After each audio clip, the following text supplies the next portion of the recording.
प्रभु यीशु के सामर्थ्यवान नाम पर फादर और एक बार आप सभी लोगों को अभिवादन करते हैं और बाइबल तीर्थ यात्रा के 120वां दिन की व्याख्या में स्वागत है। आज सामुएल के पहले पुस्तक के पहले ग्रंथ के 3 और 4 अध्याय पे हम मनन कर रहे हैं। साथ में स्तोत्र संख्या 78 है और रोमियों के पत्र के अध्याय 3 है। पहले हम सामुएल के ग्रंथ पे आते हैं।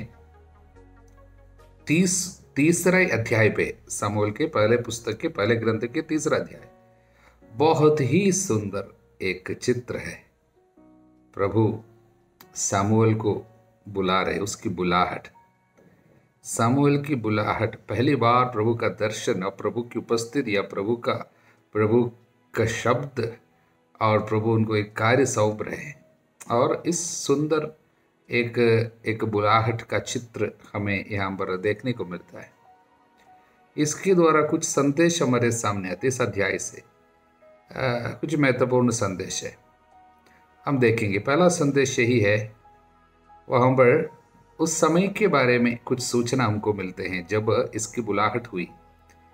पहली बात, उस समय प्रभु की वाणी बहुत कम सुनाई पड़ती थी और उसके दर्शन भी दुर्लभ थे। बहुत कम और दुर्लभ दर्शन और वाणी, वचन बहुत कम, दर्शन बहुत कम। और एली के बारे में लिखा है, जो पुरोहित था, उसकी आंख इतनी कमजोर हो गई थी कि वो देख नहीं सकता था। पुरोहित देख नहीं सकता, इसका एक आध्यात्मिक अर्थ है। और कहीं लिखा है कि दीपवृक्ष उस समय तक बुझा नहीं था, यानी कुछ और ट्रांसलेशन में ऐसे हैं कि धीमी सी वो बत्ती अभी भी बुझने को हो गया, लेकिन जल रहे थे प्रभु के वेदी के सामने। तो इन तीनों बातों से, यानी वचन बहुत कम, उस समय वाणी सुनाई नहीं पड़ती थी, दर्शन दुर्लभ थे, पुरोहित कमजोर आंख या दिखाई नहीं देता, और बुझने वाली एक बत्ती, इन तीनों से संदेश यही मिलते हैं उस समय की आध्यात्मिक हालत कैसे थे। बहुत गिरी हुई हालत, पुरोहित भी अंधे, वचन की घोषणा बिल्कुल नहीं, और प्रभु के सामने प्रकाश पूरा उतना अच्छा नहीं है, धीमी सी प्रकाश। इससे संदेश यही है, इज़राइल किस तरह गिरे हुए थे वचन के अभाव में। ये पहला संदेश। दूसरा संदेश, जब प्रभु उनको बुलाया, उसने सोचा, ये छोटा बालक सामुएल, वो सोचा कि एली पुरोहित ने उसको बुलाया होगा, और 3 बार पुकारा। तीनों बार ये उठते हैं और लिखा है कि वचन 5, वो एली के पास दौड़ कर कहा, आपने मुझे बुलाया इसलिए आया हूँ। रात के अंधेरे में दौड़ता है, उठता है, दौड़ता है, 1 बार नहीं, 2 बार नहीं, 3 बार उठता है, दौड़ता है, पूछता है, आपने मुझे बुलाया इसलिए मैं आया। मतलब कितना उत्साह है, आज्ञाकारिता और उत्साह और जागरूकता। वो जागता है, तुरंत उठता है और धीरे से नहीं जाता है, दौड़ता है। तो इस छोटे बालक पे आज्ञाकारिता, सेवा के लिए उत्साह, जागरूकता, ये सब बहुत ही अच्छी रीति से हमें यहाँ पर देखने को मिल रहे हैं। वो दूसरा संदेश। तीसरा संदेश, वह जब 3 बार आए तो एली ने उनको बताया, देखिए ये प्रभु बुलाता है, मैं नहीं, इसलिए अगले बार जब प्रभु आएंगे तब सावधानी से क्या करना है, ये सब समझाया। तब अगले बार कैसे आता है, 3:10, प्रभु उसके पास आया, पहले की तरह उसने पुकारा, सामुएल सामुएल। प्रभु पास आया। इंग्लिश में कैसा लिखा है, Lord came and stood for beside. पहले आवाज केवल थी, इस बार प्रभु स्वयं आया। प्रियजनों, सामुएल को केवल आवाज सुनाई नहीं पड़ी, बल्कि प्रभु आया, पास में खड़ा हो गया। इसका मतलब उसकी उपस्थिति, उसने प्रभु को देखा होगा क्योंकि पास आकर खड़ा हुआ, और पहले 3 बार आवाज केवल थी, इस बार उपस्थिति में। इसलिए सामुएल और उसके बुलाहट की शुरुआत में ही उसको प्रभु की उपस्थिति का एहसास हुआ। उसने प्रभु का अनुभव किया, उसने प्रभु को देखा, उसकी आवाज सुनी, और पास में आकर खड़े होते हुए उसने देखा। ये बहुत सुंदर एक अनुभव है। हालेलुया। और चौथा संदेश यही है, उसने कहा, बोल, तेरा सेवक सुन रहा है। जैसे उनको एली ने सिखाया, क्योंकि पहले ये प्रभु से परिचित नहीं था। वचन 7, सामुएल प्रभु से परिचित नहीं था, प्रभु कभी उससे नहीं बोला था। और इसलिए जब एली जो बुजुर्ग बूढ़े हो गए थे और वो पुरोहित ने इस बेटे को समझाया, प्रभु है वो, उसके साथ किस तरह व्यवहार करना, उठकर बैठा और बोले, प्रभु बोल, तेरा सेवक सुन रहा है। इससे संदेश क्या है कि अब तैयार है समर्पण। सुनने के लिए तैयार हो, मतलब कहना मानने के लिए तैयार हो, आज्ञाकारिता के लिए तैयार हो। जो भी बोले हम सुनेंगे, करेंगे।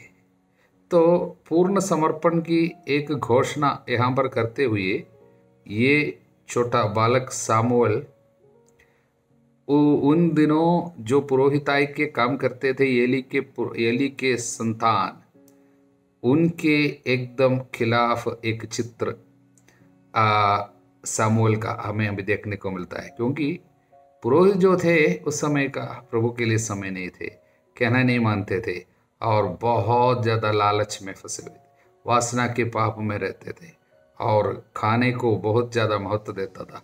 ऐसे पुरोहित के बदले प्रभु एक ऐसे व्यक्ति को पुरोहित के रूप में अभी चुन रहे, नबी के रूप में चुन रहे हैं, न्यायकर्ता के रूप में चुन रहे हैं, अगुवाई के रूप में चुन रहे हैं। उसकी विशेषता क्या है? परिपूर्ण समर्पण, आज्ञाकारिता, उत्साह, जागरण, प्रभु के लिए कुछ भी करने का एक आग्रह और उत्साह, इसके साथ प्रभु उनको चुन रहे हैं, विशेष कार्य के लिए इनको नियुक्त कर रहे हैं। हालेलुया। अब हम 5वां संदेश सुनेंगे। 5वां संदेश थोड़ी सी दुख की बात है। प्रभु सामुएल पर प्रकट किया कि मैं एली के घर के विषय में जो कुछ कहा उससे मैं उस दिन आदि से अंत तक पूरा करूंगा। एली के घर के बारे में प्रभु जो बोला वो अच्छा संदेश नहीं था, बल्कि विपत्ति का, दंड का संदेश था। मैं उसे ये बता देना चाहता हूं कि मैं उसके दोष के कारण ही उसके घराने को अपरिवर्तनीय दंड देने जा रहा हूं, क्योंकि उसने अपने पुत्रों को कुकर्म करते देखकर भी उन्हें नहीं रोका। ये पुत्र पुरोहित थे। उन लोगों के पाप के विषय में पिछले अध्याय में हमने देखा, बहुत गलत गंदे कार्य में फंसे हुए थे। पुरोहित प्रभु के कार्य में उत्साही नहीं था, प्रभु की दया को हल्का लेता था, और उनके लिए कमाई सबसे बड़ी बात थी, और वो लालच में और पेटूपन में और वासना में सब फंसे हुए थे। लेकिन उनको पहले से रोक नहीं पाया ये वृद्ध पुरोहित, इसलिए उनके ऊपर एक श्राप और एक दंड की बात प्रभु ने सामुएल को प्रकट किया। लेकिन दंड अपने ऊपर आ रहे, उसके बावजूद इस वृद्ध पुरोहित की भलाई को हम नजरअंदाज नहीं कर सकते। देखिए, जब सामुएल से उसने कहा, तुमको प्रभु ने जो कुछ बोला मुझे बताओ, कुछ नहीं छुपाना, सामुएल ने सब कुछ बता दिया। वचन 18, इस पर सामुएल ने उसे सब बातें बता दी, उसे कुछ भी नहीं छुपाया। मतलब प्रभु आपके बारे में क्या बोला, आपने पुत्रों को रोका नहीं कुकर्म करते हुए, इसलिए आपके ऊपर विपत्ति आ रही है, ये सब बताया। एली ने कहा, वो प्रभु है, वो जो उचित समझे वही करे। देखिए, जब अपने ऊपर दंड की बातें सुनी, उस समय क्रोध नहीं किया, नहीं बुनबुनाया, बल्कि वो पछतावे के साथ वो स्वीकार कर रहे, प्रभु की इच्छा पूरी हो। वो अपने पाप स्वीकार कर रहे, वो अपनी गलती स्वीकार कर रहे, वो ईश्वर की दया के सामने सिर झुका रहे। और प्रियजनों, इस वृद्ध पुरोहित पर ये बैठा सामुएल के प्रति कोई क्रोध, कोई गुस्सा, कोई ईर्ष्या दिखाई नहीं देता। नहीं तो उनको अगर सोचने से ये बहुत तकलीफ की बात है, मेरे पुत्र, मेरे पुरोहित, मेरे पुत्र लोग पुरोहित है, उनको हटा के इस लड़के को वहां पर प्रभु लगा रहे हैं, सोच कर कोई ईर्ष्या नहीं, कोई गलत भावना नहीं, बल्कि ईश्वर की इच्छा पूरी होने के लिए इंतजार करके बैठा है। हालेलुया। फिर भी एक पाप के कारण इसके ऊपर विपत्ति आई। संतानों को सही रास्ते पे लेके आने के लिए अपना अधिकार इस्तेमाल नहीं किया। वो पुरोहित था, वो अधिकार इस्तेमाल कर सकता था, लेकिन अपने अधिकार को इस्तेमाल करते हुए ये पुरोहिताई से इन बच्चों को, अपने बेटे लोग को पाप करने के बावजूद उनको हटाया नहीं, पाप में सेवा करते रहने के लिए दिया, इसलिए तकलीफ आई। ये 5वां संदेश। अब 6वां संदेश वो ये है, वचन 19, सामुएल बढ़ता गया, प्रभु उसके साथ रहा और उसने सामुएल को जो वचन दिए थे उनमें से एक को भी मिट्टी में नहीं मिलने दिया। दान से लेकर बेरशेबा तक समस्त इस्राएल जान गया कि सामुएल प्रभु का नबी प्रमाणित हो गया है। सभी लोगों ने स्वीकार किया। दान से बेरशेबा तक, ये शब्द पूरे इस्राएल के बारे में बताने के लिए ये शब्द इस्तेमाल करता है। दान से बेरशेबा तक मतलब दान जो थे उत्तर में, कनान देश के सबसे उत्तर भाग में जो शहर को दान वंशजों ने जाकर अपने अधिकार में किया, वहाँ पर रहने दिया। उन्होंने उस शहर को दान नाम दिया था, हमने देखा था न्यायकर्ताओं के ग्रंथ के आखिरी अध्यायों में। तो इसलिए दान सबसे उत्तर नॉर्थ में, बेरशेबा जो है सबसे दक्षिण में है, southern most city of Israel. वो यूदा वंश के एक शहर था ये बेरशेबा, वो सबसे दक्षिण में आती है, सबसे नीचे। इसलिए दान से बेरशेबा मतलब सभी इस्राएली, सारे 12 वंश को एक साथ बोलने के लिए दान से बेरशेबा तक शब्द इस्तेमाल करता था। अभी उसी को इस्तेमाल करते हुए ये बोल रहे, दान से बेरशेबा तक समस्त इस्राएल जान गया, सामुएल प्रभु का नबी प्रमाणित हो गया। सभी लोगों ने उनके अधिकार को माना। कारण क्या था? प्रभु उसके साथ रहा। That makes the difference. सच में जो फर्क लाता है वो है, प्रभु आपके साथ है तो आपके अधिकार को लोगों को मानना ही पड़ेगा। प्रभु जब आपके साथ है, सब कुछ धीरे धीरे आपके कंट्रोल में आ जाएगा, सभी लोगों को पता चल जाएगा और सबके हृदय में आपके प्रति एक आदर पैदा होगा। ये सब प्रभु का कार्य है। इसलिए सामुएल के बारे में ये लिखा गया है, प्रभु उसके साथ रहा, इसलिए सारे लोगों को पता चला। आज के ज़माने जैसा नहीं था, संचार माध्यम इतना व्याप्त इस तरह कुछ नहीं था, इंटरनेट नहीं था, फ़ोन नहीं थे। आज ये तो बहुत जल्दी वायरल हो जाता है, लेकिन उस समय के बारे में लिखा है, सबको पता चला। ये पवित्र आत्मा का कार्य है, पवित्र आत्मा है, इसलिए सभी लोगों को उस समय में इनके विषय में पता चला, सबों ने इनके अधिकार को स्वीकार किया। ये बात है, बहुत सुंदर बात। हालेलुया। वो है 6वां संदेश जो है। अब 7वां संदेश, आखिरी संदेश, वो वचन लास्ट वचन में, चैप्टर 3 लास्ट वर्स 21। प्रभु ने उसे बाद में भी शीलो में दर्शन दिए। शीलो निवास स्थान प्रभु का शीलो में था, क्योंकि प्रभु ईशवाणी द्वारा शीलो में सामुएल के सामने स्वयं को प्रकट करता था। हालेलुया। बहुत सुंदर बात है। कैसे प्रभु प्रकट करता था? वचन के द्वारा। आज भी प्रभु ऐसा ही है, पवित्र वचन के द्वारा प्रभु अपने को प्रकट करता है। सामुएल को प्रभु ने वचन के द्वारा अपने को प्रकट किया, सामुएल पर अपने को वचन के द्वारा प्रकट किया। आज भी हम पर पवित्र वचन के द्वारा प्रभु अपने को प्रकट करता है। वचन में प्रभु है, जीवित है। वचन सुनने में जितने लोगों के हृदय में आग्रह है, उत्साह है उन सभी लोगों में प्रभु अपने को प्रकट करेगा। हालेलुया। इसलिए प्रियजनों, प्रभु अपने को बराबर प्रकट किया वचन के द्वारा। तो ये अध्याय कैसे शुरू हुआ था? वचन की कमी होती थी। अब अंत कैसे हो रहा है? बराबर वचन अभी मिल रहा है। हालेलुया। इसलिए एक व्यक्ति के द्वारा प्रभु एक बड़े बड़े बदलाव इसराइल में ला रहे। वचन की कमी को प्रभु पूरा कर रहे हैं। वचन की भरपूरी, लोगों को प्रभु भोजन दे रहा, आध्यात्मिक भोजन। उसके लिए इस व्यक्ति को, सामुएल को प्रभु चुना है, नियुक्त किया। इसलिए इस अध्याय से हमें ये 7 सुंदर संदेश मिल रहे हैं कि प्रभु अपने वचन के द्वारा इस्राएल को भर रहे हैं। और वचन की कमी लाने का कारण पुरोहित अंधे हो गए थे, पुरोहित लालची हो गए थे, पुरोहित वासना में गिर गए थे। इसलिए उनको हटा के तिरस्कृत पुरोहितों के जगह में एक नया पुरोहित, वचन को बराबर खाने वाला, वचन को बराबर अंदर रखने वाला, प्रभु के लिए उत्साह दिखाने वाले एक नए पुरोहित को, पुरोहिताई को प्रभु अब यहाँ पर कुछ रिन्यू कर रहे हैं। पुरोहिताई में एक ताजगी ला रहे हैं। जो पुराने पुरोहितों में जो भी कमी आए हैं उसके ठीक खिलाफ एक नयापन प्रभु इनके जीवन में देते हुए इस्राएल को नया बना रहे हैं। हालेलुया। अब हम 4 अध्याय पे आ रहे हैं। 4 अध्याय पे बहुत ही महत्वपूर्ण कुछ संदेश छिपे हुए हैं।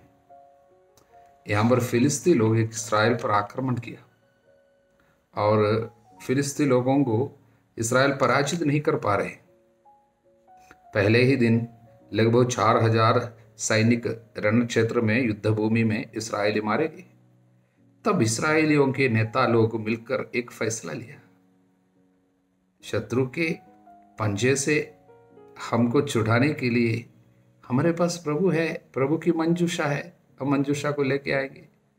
The arc of the covenant, विधान की मंजूषा है, पवित्र निवास स्थान में शिलो में है, तो मंजूषा हम लेके आएंगे। देखिए मंजूषा की बात, हम मरुभूमि में, सिनाई के मरुभूमि में मंजूषा की सब निर्माण जब से हुई उसके बाद से हम बराबर देख रहे हैं मंजूषा, आर्क ऑफ द कवनेंट, पवित्र निवास स्थान, ये सब इस्राएल के जीवन का दिल के धड़कन जैसा था। मंजूषा आगे जाती है तब इस्राएलियों को प्रभु लेकर चलते हैं। और किस तरह प्रतिज्ञा देश में प्रवेश किया, उसके पहले नदी पार करना था, यरदन नदी। मंजूषा जब उतरे पहले तब पानी रुके और मंजूषा को लिए हुए पुरोहितों ने बीच नदी के बीचों बीच खड़ा रहा जब तक पूरा इस्राएली पार नहीं हुई। इस तरह मंजूषा ही ये उजाड़, पूरे उजाड़ घंट में प्रभु की उपस्थिति को देते हुए, उपस्थिति का प्रतीक बनते हुए और इजरायलियों को जीत दिलाया था शत्रुओं के ऊपर, और हर जगह में उनको संरक्षण दिलाया था, प्रतिज्ञा देश में लेके आया। इसलिए मंजूषा उनके लिए प्रभु की उपस्थिति का चिन्ह है। Hallelujah. is a visible sign of the mighty presence of the invisible God, Ark of the Covenant.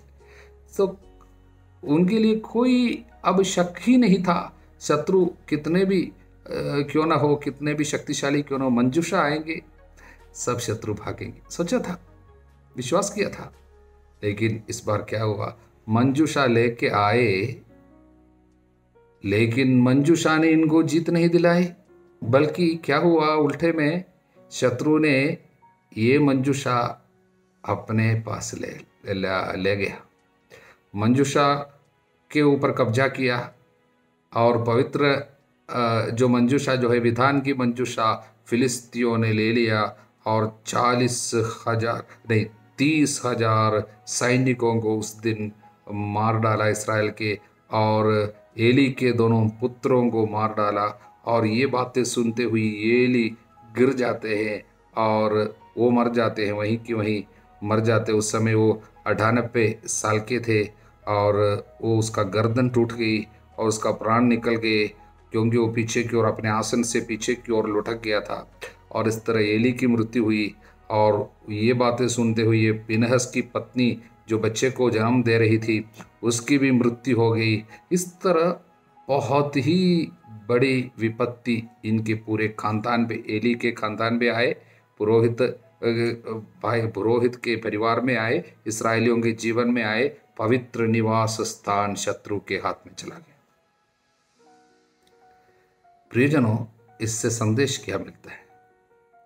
पुरोहितों की कमी कमजोरियां पूरे इस्राएल पर विपत्ति लाई। पहली बात, पुरोहित के पूरे परिवार बर्बाद हो गए अचानक। और पवित्र निवास स्थान शत्रुओं के हाथ में कैसे चला गया। हालेलुया। प्रियजनों, कारण यही है, इन्होंने सोचा मंजूषा, प्रभु की मंजूषा जो कि संरक्षण का कवच इसराइलियों के लिए देता था, कवच बनकर रहता था, आज शत्रु के हाथ में चला गया। इसराइलियों को जीत नहीं दिलाई। कारण जब कहना, ईश्वर के कहने को लोग टुकराते हैं, कहने को नहीं मानते हैं और सोचता है कि मंजूषा हमको संरक्षण देगा, वो मूर्खता है। मूर्खता है यानी आप प्रभु की इच्छा को पूरा नहीं करते हैं, इच्छा को टुकराते, मनमानी आचरण करते, उसके बावजूद प्रभु का संरक्षण मंजूषा से हमको मिलेगा, ये सोचना मंजूषा को कोई मैजिकल पावर है सोचता, ऐसा नहीं है। प्रभु की उपस्थिति ही उनको संरक्षण देता है। लेकिन वो प्रभु की उपस्थिति लोगों की आज्ञाकारिता में ही प्रकट होती है। हालेलुया। उदाहरण के लिए, जब मैं पाप में रहता हूँ और प्रभु की इच्छा को टुकरा के जीवन बिताता हूँ, उसके बाद मैं एक क्रूस पहनता हूँ, इसलिए क्रूस मेरी रक्षा करेगा, सोचता है कोई फायदा नहीं। या मैं रोसरी पहन रखा हूँ और इसलिए मुझे कोई प्रॉब्लम नहीं है, मैं कुछ भी पाप कर सकता हूँ और मैं बराबर पाप में रहता हूँ, अपनी इच्छा पे चलता हूँ, अपनी लालसाओं को, अपनी वासनाओं को पूरा करता हूँ। उसके बाद मैं एक रोसरी पहनता हूँ या रोसरी हाथ में लेता हूँ, संरक्षण मिलेगा? नहीं मिलता है। या परम प्रसाद को मैं हर दिन स्वीकार करता हूँ, वो परम प्रसाद मेरे लिए आशीर्वाद नहीं बल्कि विपत्ति ही लाएंगे। देखिए, मंजूषा जब नहीं लाए थे उस समय यहाँ पर 4000 लोग मारे गए थे। जब मंजूषा लेके आए उस समय 30,000 लोग मारे गए। कारण क्या है? देखिए, उदाहरण के लिए आज जब मैं एक ईसाई बपतिस्मा स्वीकार किया हुआ है, लेकिन बपतिस्मा से आपको केवल मुक्ति मिलेगी सोचने से फायदा नहीं है। जब आप ईश्वर के वचन को ठुकराते हैं, ईश्वर की इच्छा पे जीवन नहीं बिताते हैं और बपतिस्मा स्वीकार किया हुआ है करके कोई फायदा नहीं है। बपतिस्मा आपको नहीं बचाने वाले हैं जब आप बपतिस्मा की प्रतिज्ञाओं का पालन नहीं करता है। हालेलुया। बपतिस्मा एक सूचना है, एक प्रतीक है। आपने प्रभु के साथ एक विधान में भागी बने हैं और उस विधान के हमें पूरा करना है। प्रभु सत्य प्रतिज्ञ है, हम लोगों को भी प्रभु के प्रति ईमानदार रहना है। हालेलुया।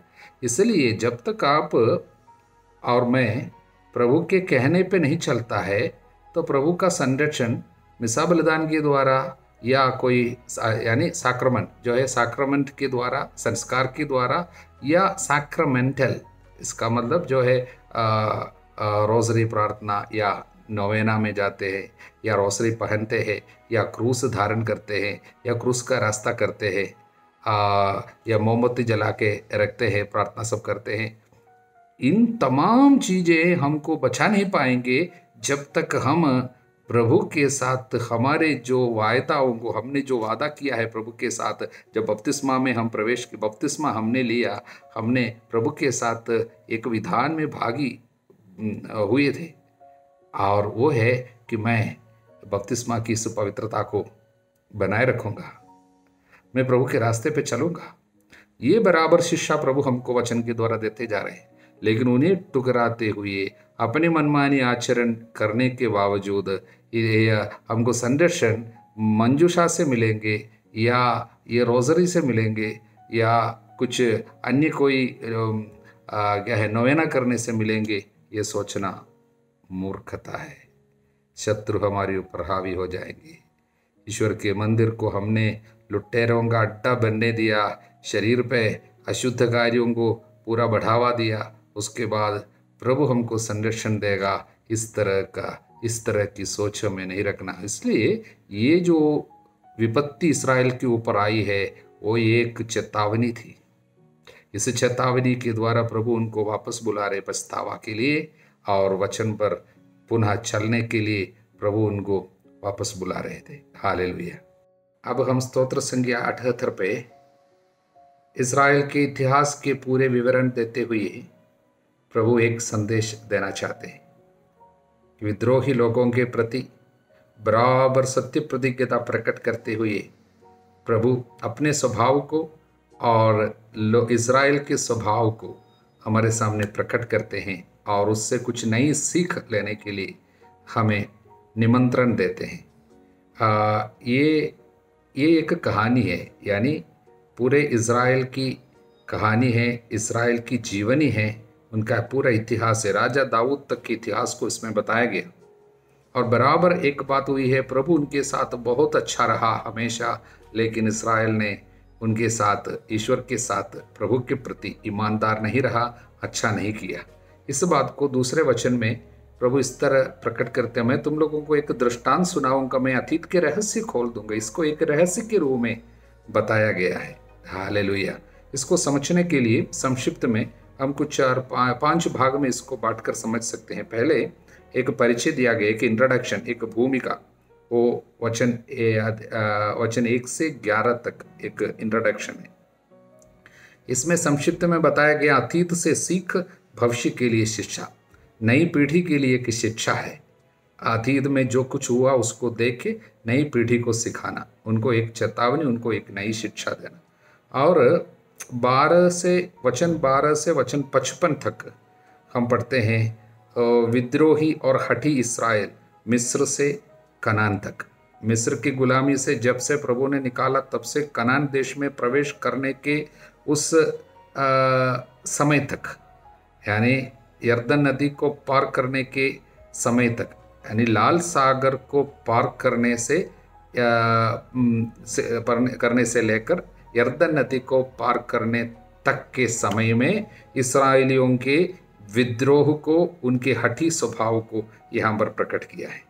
और 56 से लेकर 66 तक वचन, 56 से 66 तक का वचन, 66 तक का वचन, उसमें हम पढ़ते हैं कि विद्रोही और हठी इस्राएल प्रतिज्ञात देश में प्रवेश करने के बाद भी उन्होंने किस तरह विद्रोह किया, उसके विषय में लिखा गया है।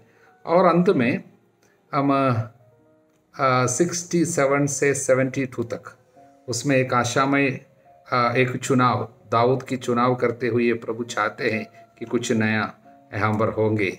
इज़राइल की एक नवीनीकरण नए राजा को देते हुए प्रभु कर रहे हैं। इसलिए ये पूरे इस्राएल के इतिहास के द्वारा प्रभु हमारे सामने संदेश रख रहे हैं कि हम कितने बार भी पाप किए, उसके बावजूद उसकी सत्य प्रतिज्ञता बनी रहती है। प्रभु की सत्य प्रतिज्ञता बनी रहती है। उसके द्वारा प्रभु हमसे चाहते हैं कि हम भी उनके प्रति ईमानदार रहे। हालेलुया। आज हम रोमियों के पत्र के व्याख्या में नहीं जा रहे हैं, लेकिन वचन पढ़ते जाइएगा। हालेलुया। प्रभु यीशु मसीह की कृपा, ईश्वर का प्रेम, पवित्र आत्मा का साहचर्य आप सभी लोगों के साथ हमेशा बनी रहे, अब सदा सर्वदा अनंत काल तक। आमीन।